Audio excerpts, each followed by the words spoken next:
kinanglan ka personal conversion pero mas nami pagid kung dululungan kita tanan isa ka komunidad kay lain man nga pakigbato ang sa akon nga personal pero kung may makita man ko nga upod ko nga nagapakigbato man kag nagatingwa man nga magpakaayo mas nagaisog pagid ako no sa pag-atubang sinitanan.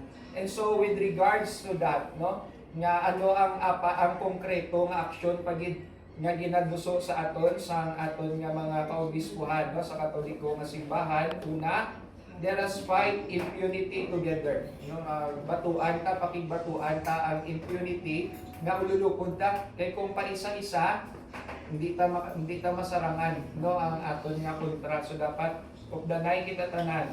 Then let us also be vigilant. Mangin mainandamon kita no sa mga nagakatabo sa aton palibot. Thirdly, let us engage, magpartisipar kita, magupod kita sa tanan nga mga hilikoton nga nagaduso sa aton nga advokasya. And lastly, we have to support honest and competent leaders. Mo ginaguro ang isa man sa pinaka-importante nga samtang nagatingwa kita nga magpakaayo, ang iduso taman ang mga maayo kaga sincero nga mga leaders naton sa ulihi agud nga amat-amat naton nga makakas ining aton nga problema kag sa liwat mabuhi ang Espiritu sa EDSA.